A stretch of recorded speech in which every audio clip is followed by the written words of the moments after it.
Amém? Escola Bíblica Dominical, dia 2 de julho de 2023. A nossa frase de introdução é a frase do John Piper. Se não sentimos fome por Deus, é porque provavelmente estamos comendo na mesa do mundo. Amém? Grande realidade, né? Eu também postei até no meu status. Tão forte. Não, tem que copiar, porque o único motivo de eu não ter sede e fome por Deus é porque eu tô comendo em algum lugar. E se não é por Deus, eu tô comendo na mesa do mundo. Isso aqui é uma grande realidade.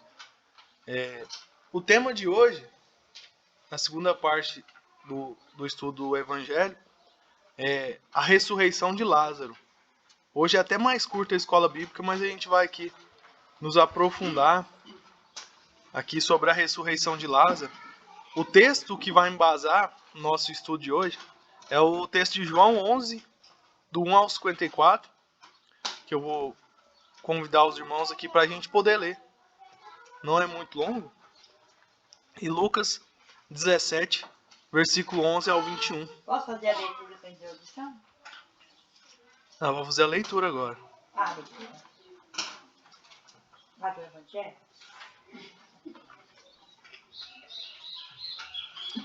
João capítulo 11.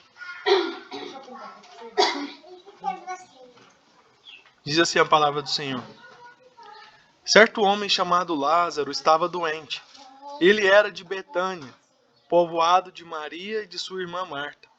Maria, cujo irmão Lázaro estava doente, era a mesma que derramara bálsamo perfumado sobre o Senhor e lhe enxugara os pés com os cabelos.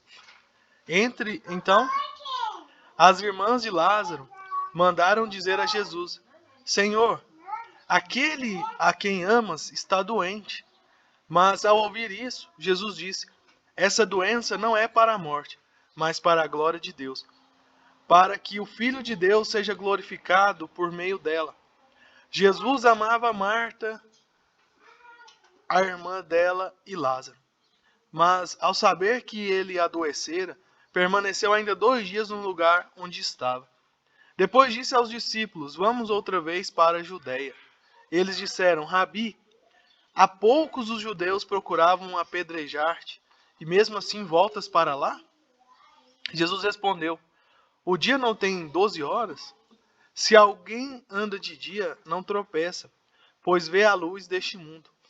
Mas se anda de noite, tropeça, pois nele não há luz. E tendo dito isso, acrescentou: nosso amigo Lázaro adormeceu, mas vou despertá-lo do sono. E os discípulos lhe disseram: Senhor, se ele está dormindo, ficará bom. Jesus havia se referido à morte de Lázaro, mas eles entenderam que ele falava do sono. Então Jesus lhes disse claramente: Lázaro morreu. Por vossa causa, alegro-me por não ter estado lá, para que creias. Mas vamos até ele. Então Tomé, chamado Dídimo, disse aos outros discípulos: vamos nós também para morrer com ele. Chegando, pois, Jesus, viu que Lázaro estava sepultado já havia 4 dias. Betânia ficava a uma distância de 15 estádios de Jerusalém. E muitos judeus haviam ido visitar Marta e Maria para consolá-la pela perda do irmão. Ao saber que Jesus estava chegando, Marta foi ao seu encontro. Maria, porém, ficou sentada em casa. E Marta disse a Jesus: Senhor, se estivesses aqui, meu irmão não teria morrido. Mas sei que, mesmo agora, Deus te concederá tudo quanto lhe pedires. Jesus lhe respondeu: teu irmão ressuscitará. Disse-lhe Marta: sei que ele ressuscitará na ressurreição, no último dia. Jesus declarou: eu sou a ressurreição e a vida. Quem crê em mim, mesmo que morra, viverá. E todo aquele que vive e crê em mim, jamais morrerá. Crês nisso? Respondeu-lhe Marta: sim, Senhor. Eu creio que tu és o Cristo, o Filho de Deus, que devia vir ao mundo. Dito isto, ela se retirou e, chamando sua irmã Maria em particular, disse-lhe: o mestre está aqui e te chama. Ouvindo isso, Maria levantou-se depressa e foi ao encontro dele, pois Jesus ainda não havia entrado no povoado, mas estava onde Marta o encontrara. Então os judeus que estavam na casa com Maria e a consolavam, vendo-a levantar-se às pressas e sair, perseguiram-na pensando que se dirigia ao sepulcro para ali chorar.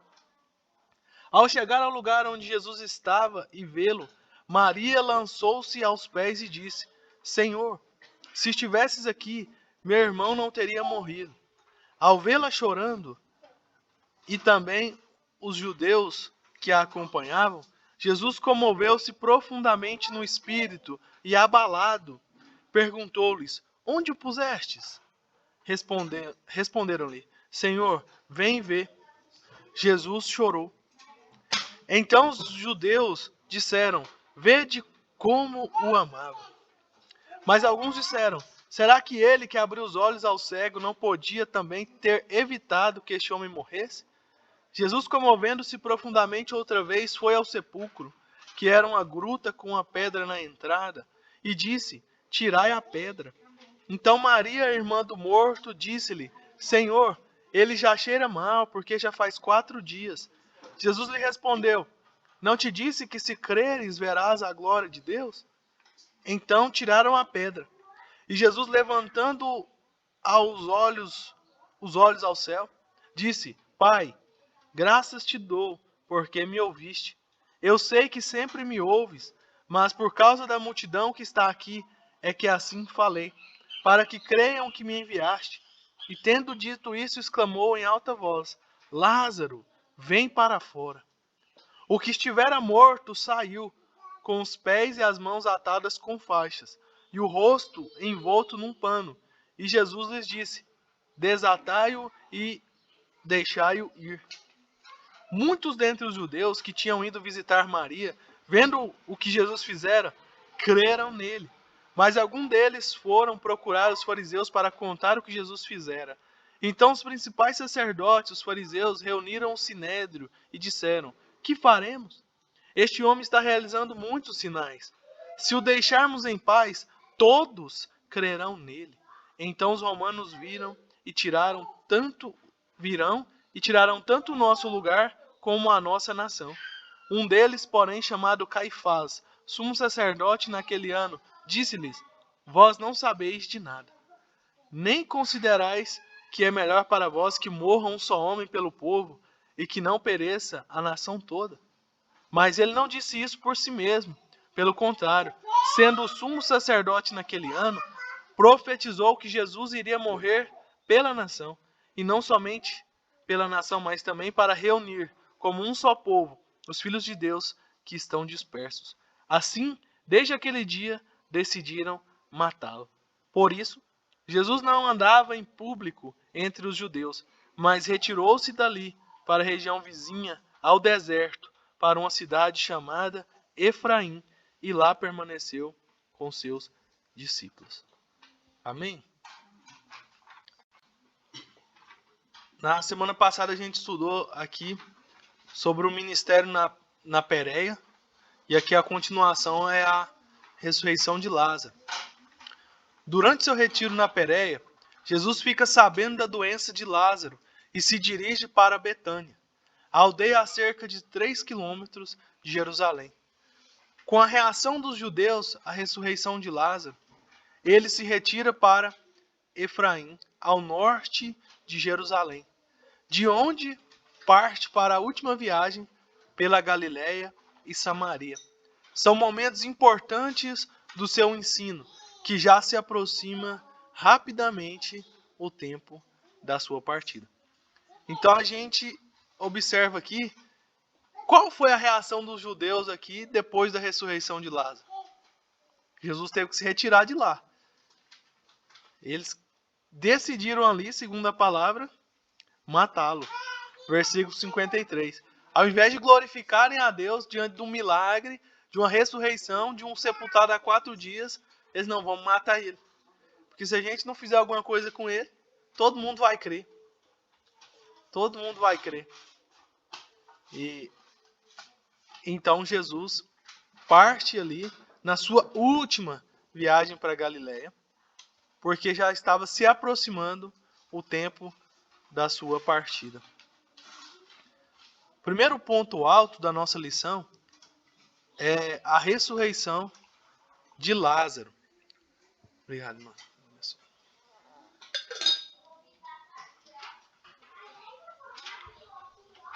A estreita relação de amizade entre Jesus e esta família de Betânia é bem evidente pelas várias ocasiões que os encontramos juntos na casa deles. Que privilégio tiveram os irmãos Marta, Maria e Lázaro. A mais impactante foi a registrada neste trecho. Jesus demorou 4 dias até chegar a Betânia. O aparente atraso foi fatal na visão de Marta, mas o autor da vida tinha o controle absoluto da situação. Algumas verdades espirituais demoram a ser compreendidas. Os discípulos não atenderam a linguagem do Senhor a respeito do sono de Lázaro. Seus olhos espirituais precisavam maior discernimento ainda. Lázaro, de fato, havia morrido. Estava sepultado há 4 dias e estava em decomposição. Não foi, portanto, uma síncope ou paralisia. Ele morreu de verdade. Então, aqui nesse primeiro ponto alto, a gente observa sobre a ressurreição de Lázaro. E o primeiro ponto que a gente observa aqui é que ele tinha uma amizade estreita com essa família, principalmente com esses 3 irmãos. A Bíblia declara aqui, onde a gente leu no texto, que Jesus os amava, Marta e Maria, Lázaro. Quando mandaram um recado para Jesus, para dar a notícia da doença ainda, disseram: a Lázaro, aquele a quem tu amas, está doente. Então, era público o amor de Jesus por Lázaro. Era público a amizade que Jesus tinha com essa família de Betânia. Mas mesmo amando, a gente observa que Jesus não vai imediatamente fazer o que eles queriam que ele fizesse. Aqui declara que Jesus amava ele, mas não é porque ele estava doente que Jesus ia na hora que eles queriam. Jesus ficou mais 4 dias para depois chegar até Betânia. Quando ele chega, então, na visão de Marta, já estava atrasado, porque Lázaro já tinha morrido, já tinha 4 dias que estava sepultado. Talvez pudesse falar: não adianta chegar agora não, né? Já morreu, já cheira mal, já tem 4 dias, já está em decomposição. E até os discípulos de Jesus que andavam com ele, quando Jesus falou que Lázaro dormia, ele ia despertar, eles pensaram que Jesus estava falando de sono. Jesus não estava falando de sono, Jesus falou que era morte. E aqui o nosso estudo deixa bem claro para dizer, quando a Bíblia de Jesus diz que ele morreu, a teoria da conspiração vai falar que foi uma síncope ou uma paralisia, porque tem esses casos. Já viu o caso antigo que fala que o defunto acordou no velório? Não é porque não tinha morrido. Ainda não tinha o processo de embalsamar. Então, tem algumas doenças que parece que a pessoa morreu. Então eles colocavam no caixão e iam velar. Aí a pessoa acordava. Então a teoria da conspiração fala: não, Lázaro não morreu não. Eles colocaram Lázaro lá, quando tirou a pedra, chamou ele, é porque ele já estava lá esperando alguém. Então ele não tinha morrido, era só paralisia. Era essas doenças que pensa que morreu, mas não morreu. Só que a Bíblia deixa bem claro: ele morreu de verdade. Então Jesus ressuscitou ele de verdade. Não tem nada disso: Lázaro não morreu não, ele estava dormindo. Não, Jesus deixou bem claro que era morte de verdade. Marta vai ao encontro, ponto B, ao encontro de Jesus. Ela abre o coração ao mestre num misto de censura e declaração de fé. Se estivesses aqui, meu irmão não teria morrido. Sua fé vacila por um instante. Ela cria no poder do Senhor para reverter a situação, mas não consegue crer que seria para aquele dia. Faz uma última objeção: já cheira mal. Sua fé vacila diante do quadro humanamente insuperável. Então, no ponto B, a gente observa isso aqui. Ela censura Cristo porque ela faz uma acusação. Se o Senhor estivesse aqui, meu irmão não teria morrido. Então, ela vacila na sua fé. Ela cria no poder de Jesus reverter a situação. Eu creio que ele vai ressuscitar no último dia, no dia da ressurreição dos mortos. Jesus não vai ressuscitar hoje. Porque havia a promessa na palavra, né, da ressurreição no último dia. Não, eu sei que ele vai ressuscitar no último dia, mas Jesus não está falando sobre isso. Você vê que a Marta acreditava que Jesus podia fazer, mas não naquele momento. Porque para ela, humanamente falando e pensando, já tinha acabado. Onde está isso? Ela declara, já cheira mal. Então esse já cheira mal para alguém que morreu humanamente falando, é você, não tem mais volta. Já cheira mal, já morreu, vai ressuscitar, ok, eu creio, no último dia. É igual a gente quer que Jesus voltar, vai voltar. Eu sei, um dia, mas ninguém pode voltar hoje. A Marta estava falando, não, ele já cheira mal, ele vai ressuscitar no último dia, eu sei, mas agora já acabou. Hoje já acabou. Se o Senhor tivesse chegado antes, ele não teria morrido. Então aqui a gente vê um vacilo da fé de Marta, que diante daquele quadro humanamente superável. É natural, não dá para condenar ela por pensar isso. Um ser humano abatido, enlutado, que já sepultou, já sofreu toda a dor, é difícil crer, né? Não, vai ressuscitar, é difícil crer. Realmente que é um milagre extraordinário, a gente entende. O abrir do coração de Marta. E o ponto C é Maria. Maria, que havia ficado em casa, é chamada por Jesus para uma conversa. Ela vai depressa e repete as mesmas palavras de Marta. Sua agitação comove o Senhor. Versículo 33, aqui, ao vê-la chorando, falando aqui, versículo 32, Maria. Ao chegar ao lugar onde Jesus estava e vê-lo, Maria lançou-se aos pés de Jesus e disse, Senhor, se estivesse aqui, meu irmão não teria morrido. Então Maria diz a mesma coisa que Marta falou, a mesma censura. Então Jesus, ao vê-la chorando, e também os judeus que a acompanhavam, Jesus comoveu-se profundamente no espírito e abalado. Perguntou-lhes, onde o pusestes? Responderam-lhe, Senhor, vem e vê. Versículo 35, menor versículo da Bíblia, um versículo só, para demonstrar. Jesus chorou.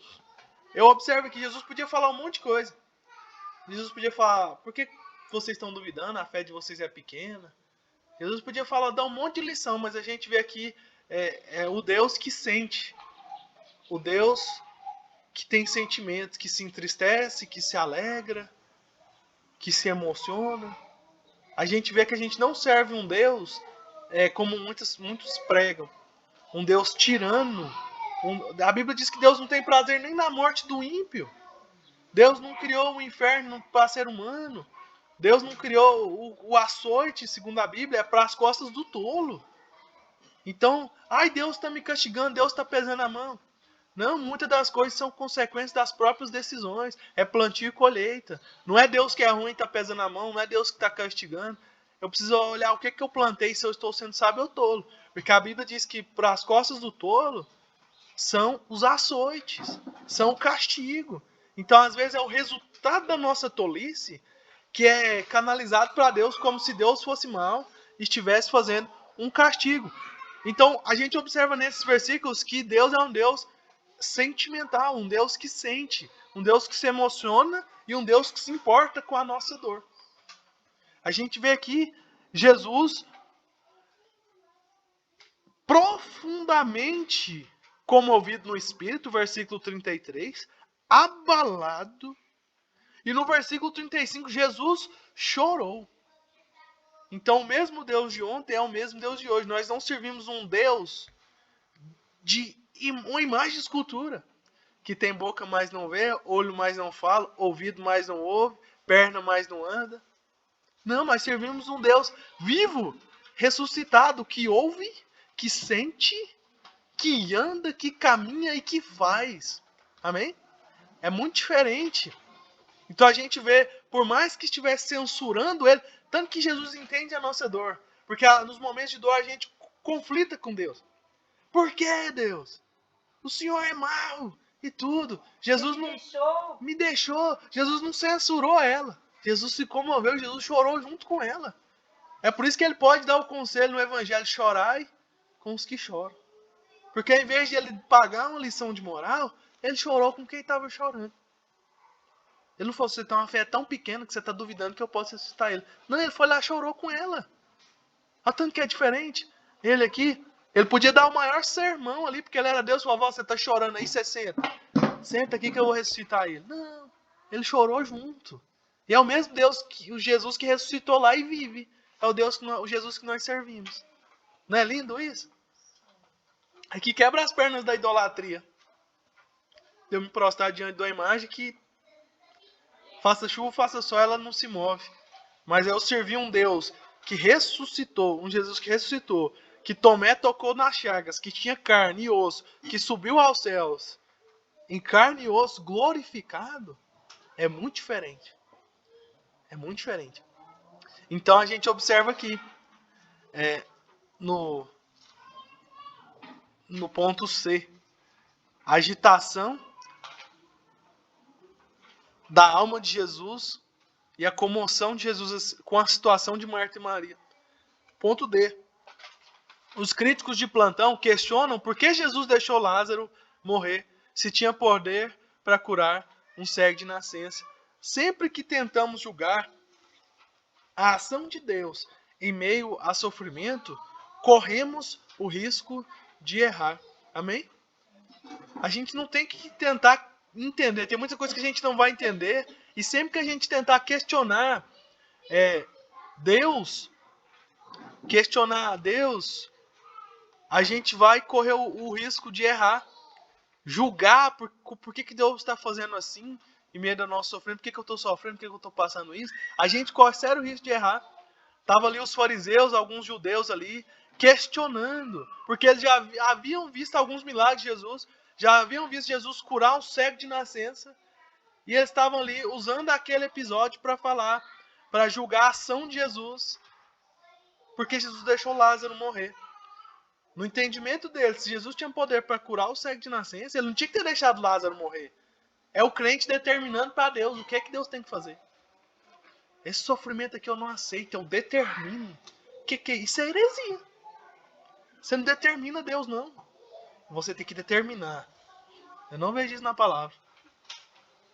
Porque se eu determino para Deus fazer como eu quero, aí Jesus deixou Lázaro morrer para vir fazer um milagre ainda maior. E tem crente determinando uma coisa que ele tem que passar.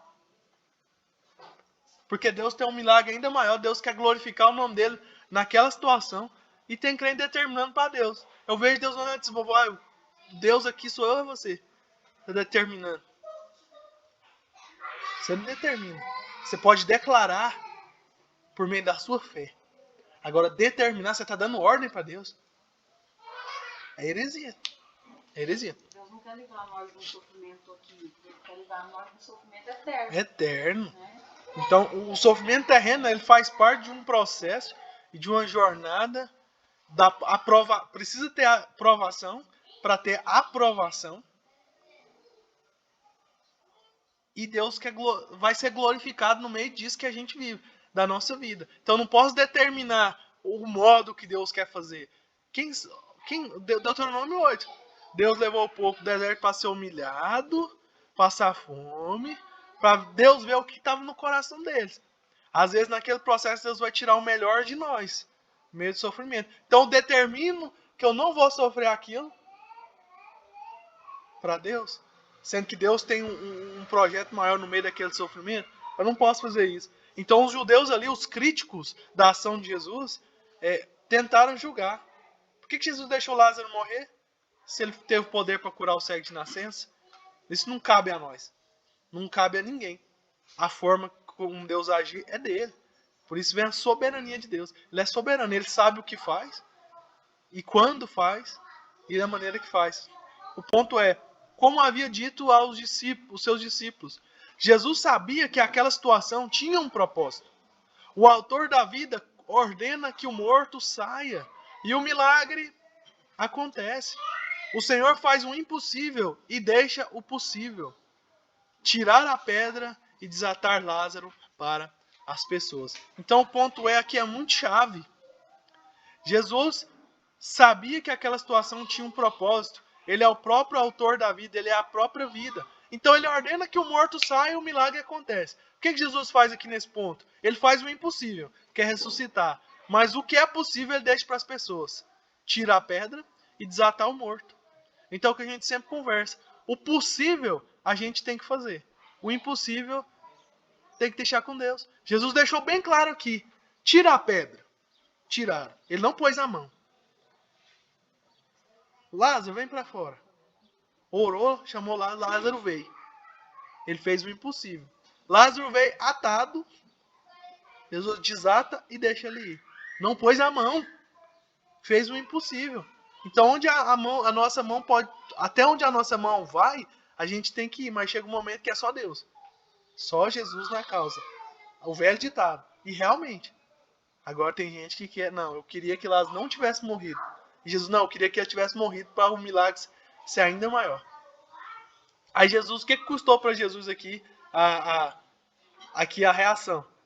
O F. A reação possível naquela altura foi a de sempre alguns creram.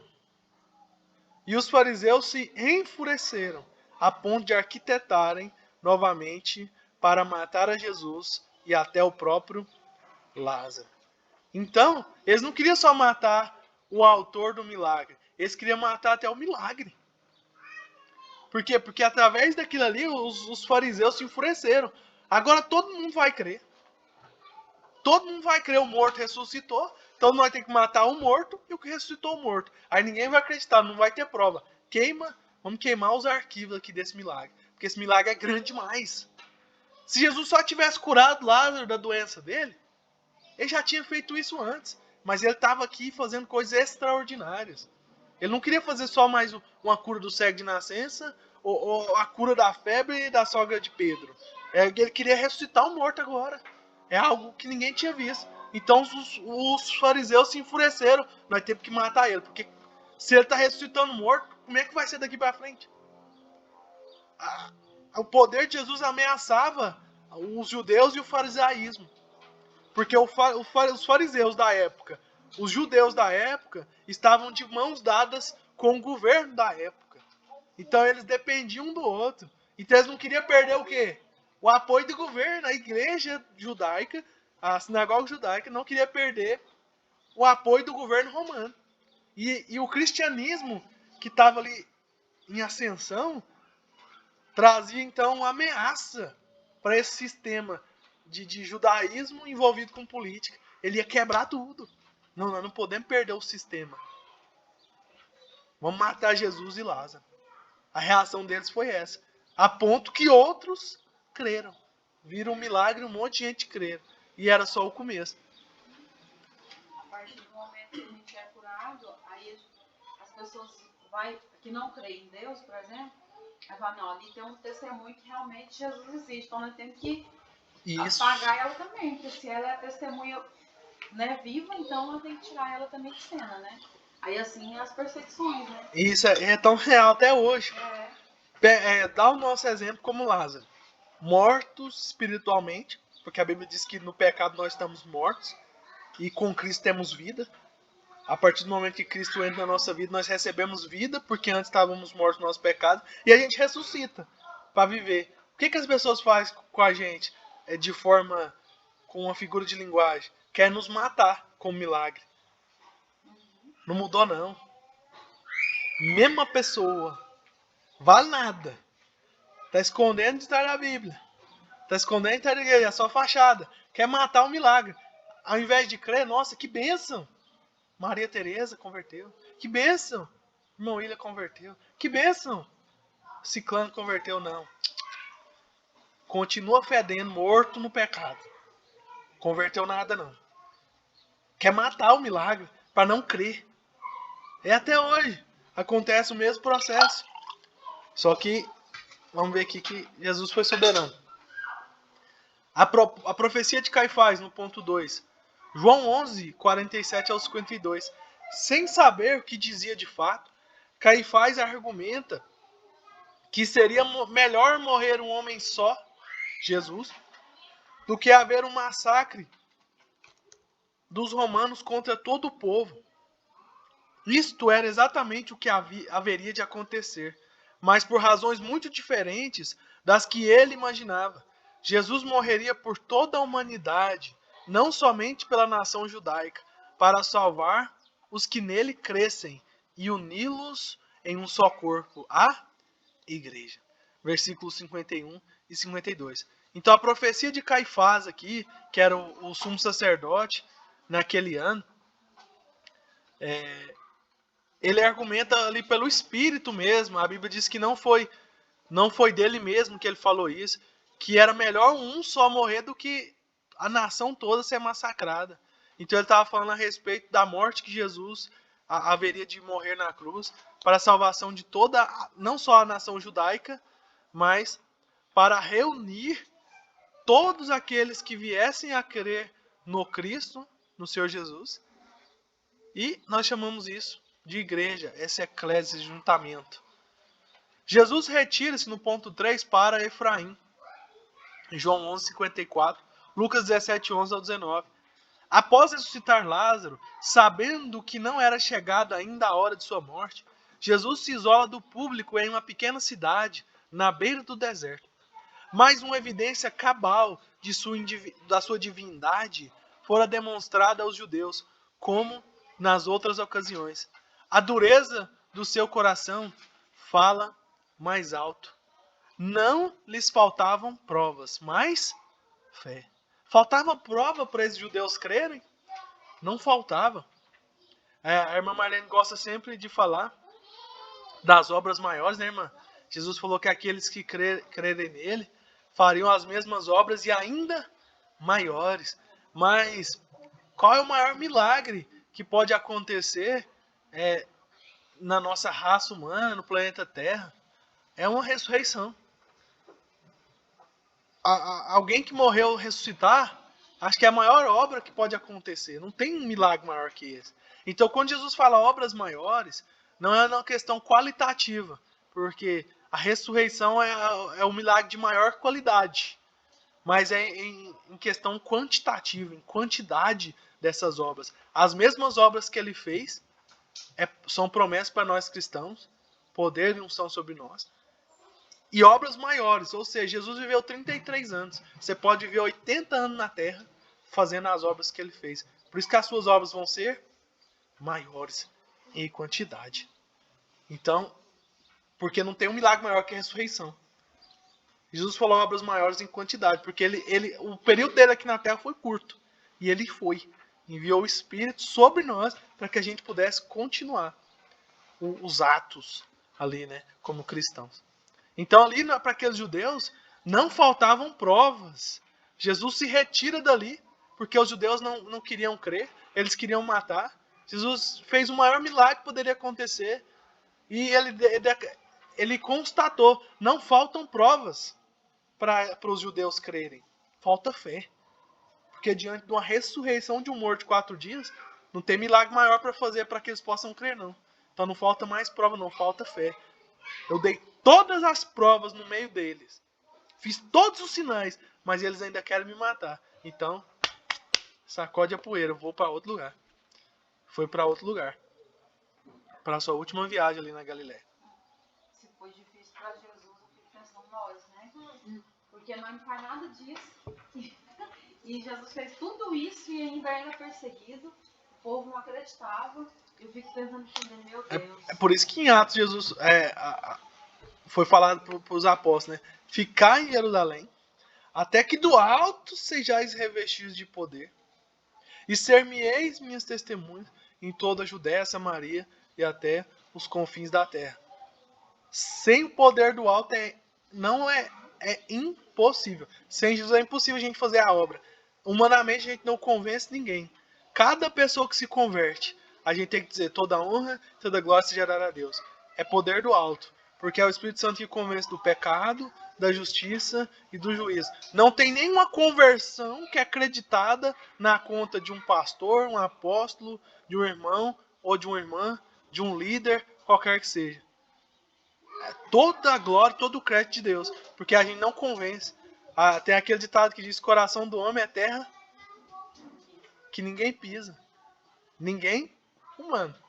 Mas o Senhor bate na porta, ouve, ele entra, ceia, arruma a casa, limpa tudo, coloca as coisas em ordem. O início da sua viagem a Jerusalém. E aqui inicia com aquela mensagem aqui que a gente sempre, eu gosto muito de ministrar ela. Quando ele entra ali, é aquela passagem da cura dos 10 leprosos. Quando ele entra ali em Jerusalém, os leprosos estão entre os doentes que Jesus mais curou. Seu coração se compadecia dessas pessoas, cuja situação os obrigava a viver afastadas de suas famílias e amigos. Nessa ocasião, 10 deles, provavelmente vindos de uma comunidade de leprosos da região, vieram ao encontro de Jesus. Era sua última esperança de um retorno ao convívio social. Uma palavra de Jesus muda sua história e eles são curados. Porém, somente um deles, samaritano, volta para agradecer. A atitude dos outros 9 judeus decepciona o Senhor e é representativa de sua tristeza para com a rejeição de toda a nação. Eu gosto tanto dessa passagem da cura dos 10 leprosos, que já tem alguns anos, que aqui no meu Facebook, ó, a imagem da capa é essa. É Jesus tocando no leproso. Tem muitos anos mesmo, porque eu acho que assim, eu imagino o lugar desse leproso aqui, que o leproso significa nós, cheio de pecados, doentes, afastados de tudo, rejeitado, e Jesus chega e recebe, cura, transforma quem ninguém queria receber. Essa imagem aqui me toca profundamente, ó, desde 2017. Tem o quê? 6 anos que essa imagem está aqui, eu não tiro ela. Porque ela é muito pessoal para mim. 23 de julho de 2017. Tá quase completando 6 anos. Porque é isso. É a única esperança que um leproso tinha naquela época. Não tinha ciência, medicina, nada. Era um milagre. E quando eles olharam para Jesus, eles não viram só um homem, eles viram a única esperança. Eles viram ali Deus, viram ali o Senhor. Quando eles gritam para Jesus, mestre, do original significa comandante supremo. Eles estavam declarando que ele era poderoso para dar ordem sobre toda doença, dar ordem em qualquer área. Comandante supremo dá ordem em tudo. Tem muito mais poder do que o presidente. E tem que acontecer. Jesus vai, dá uma ordem, eles obedecem, são curados. Mas só um volta para agradecer, e esse era estrangeiro. E estava representando o quê? Um estrangeiro, que não é judeu, vai crer. E os 9 judeus não vão agradecer, não vão voltar, vão rejeitar a gratidão. Então era uma imagem que representava isso.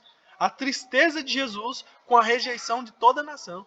É uma parábola não, é uma passagem que retrata um milagre, mas também é profética. Porque toda uma nação viria a rejeitar, e o estrangeiro que aponta para nós, gentios, que não somos judeus, recebem o Salvador e a salvação. Que ali foi o único que foi salvo. Jesus vai, a tua fé te salvou. Ele já estava curado, ele precisava agora de salvação. E ele é salvo. Isso aponta para nós, gentios, que não somos da nação judaica. E o último ponto é o ensino de Jesus sobre o reino de Deus. Para os fariseus, a ideia de reino de Deus estava restrita à esfera política. Para os fariseus, a questão de reino era uma questão política. Era uma questão ali de governo terreno. É de sentar na cadeira e governar a cidade, território, recurso financeiro. E o reino de Deus não é dessa terra. Jesus não está falando de sentar na cadeira e ser rei, o rei dos judeus, com a coroa. Não, ele era o reino de Deus, não estava numa esfera política. Política vem da palavra polis, ítica, do governo, da polis, da cidade. Governar é a cidade, política é isso. Governar é os territórios. Não, Jesus veio para um governo espiritual. Sua pergunta, portanto, tinha a ver com a restauração da autonomia de governo para Israel. Era tudo o que eles se interessavam, pois seriam os novos chefes nacionais. Então os fariseus estavam preocupados com cadeiras no governo. Eles não estavam pensando mais no espiritual, eles estavam pensando em sentar, por exemplo, uma cadeira de governador, de senador, de ministro, de ter um poder terreno. Eles não estavam mais, eles já tinham apostatado, já tinham se separado da religião, do religar espiritualmente com Deus. O Senhor Jesus os surpreende com a resposta: o reino de Deus não tem a ver somente com governos humanos. Não era um lugar, nem tinha uma aparência física, mas uma ordem divina entre eles. Lucas 17, 21. Já inaugurada com a presença do Messias, mas foi sumariamente ignorada pela maioria. Jesus veio inaugurar o reino de Deus. E não era político. Os discípulos, por um momento, até pensavam que seria. Senhor, permita-me que um sente à sua direita, à sua esquerda. O que eles pensaram na cabeça? Não era no reino do céu. Era Jesus sentar como rei e um seu braço direito e outro esquerdo, sentar do lado e governar. Jesus, não, meu reino não é dessa terra. Ele já tinha inaugurado, com a presença dele, o reino do céu, que não tinha aparência física, mas tinha uma ordem divina entre eles. É chegado a vós o reino de Deus. Aí eles ficavam, onde está esse reino? Cadê o trono? Aonde que é o reino? Que tamanho que é o território? Cadê? Não, meu reino não é aparência física. Não vai dar para ver. Não vai dar para ver. E a lição do dia é essa. Quando Jesus chega, o cenário muda completamente.